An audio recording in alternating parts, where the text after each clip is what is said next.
start first with Harold Kuntz. Go ahead, Harold.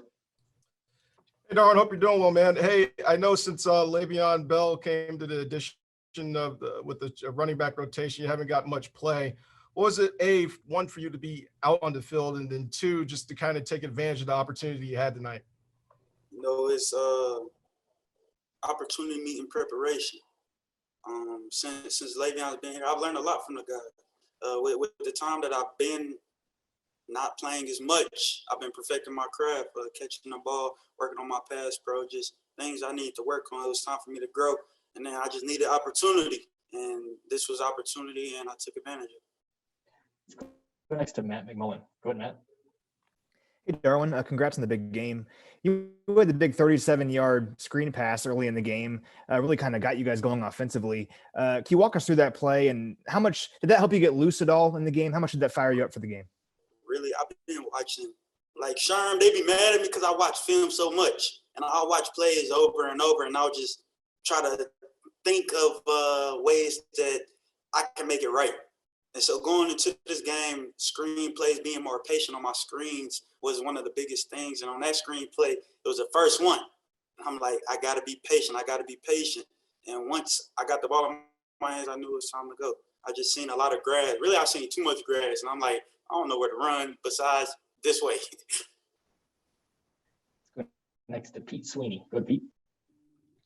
Darwin, you seem like you've been able to stay positive through this whole situation, and I know it must not have been easy. I'm wondering what type of strategy you kind of had when the Chiefs go and get a running back in the early rounds and then go get a Le'Veon Bell. How are you able to stay positive?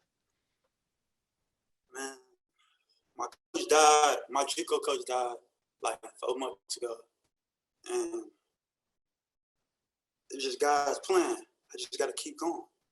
I mean, man, I wish he was here to watch me.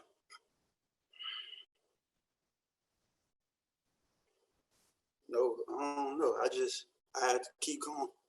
Some kids is looking up to me. So many people doubted me up until this point. And he put on, don't never let nobody tell you what you can and can't do. Believe in yourself, man. I went the JUCO route. I didn't have it this way, that way, the other. But I never stopped believing in myself. I look myself in the mirror every morning. I got a whiteboard with all my goals, and I read them out to myself. And they say, finish 2020 out strong. Coming to 2021 dominant. And I recreated my identity. And I just know my coach watching over. Let's go next to Sam McDowell. Go ahead, Sam. Hey, Darwin. It's clear that your JUCO coach meant a lot to you. Can you tell me more about that relationship you had with him, and what was his name? Coach Gerald Paxton House. Man, he pushed me to be great, and I didn't understand it until I wanted to declare for the draft. And he thought it was a bad decision, and then we had our conversations much after that, and it was grown man conversations for each other. We helped each other out after that point, and I would talk to his new players or his new group of running backs. He pushed me in a lot of different ways as a man, as a follower of Christ, and just to be a better young man. A lot of kids that go JUCO are either misguided or they didn't have the grades or they just needed that second chance. And I was a leader in my junior college, and he helped push me to be that. I don't talk much. And so in JUCO, I learned how to do that and how to lead and coming to the NFL, being around such great leaders. I mean, I watch guys from afar. I mean, the guys that are paid on this team, they're paid for a reason. And I watch them guys and how they make moves and how they carry themselves. The second stringers were practicing this week, and you watching Tyrann Mathieu practicing his butt off. You know what I'm saying? And you watch Frank Clark, you watch them guys practice their butt off, and they know they're not playing. And so my coach taught me how to practice as well. Practice fast. It's game time moves, game time cuts. And I appreciate him for that. He forever have a press on me. And we'll go last to Steve Walls. Go ahead, Steve.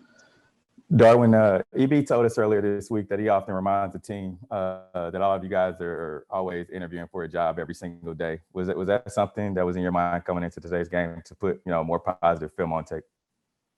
Coming into today's game, it was just play your game, have fun, man. I ain't had fun with football. I love to ball. I'm not going to lie to people and say that I love everything about the game of football. I love to ball. I love to run the ball. I love to ball. I love to have a good game. I'm going to work because I have to work because I know I need to get better because I'm chasing greatness. I love the ball. Coming in today's game, it was go out there and ball. The rest of the stuff going to take care of itself. I ain't going to worry about all that. That ain't for me to worry about.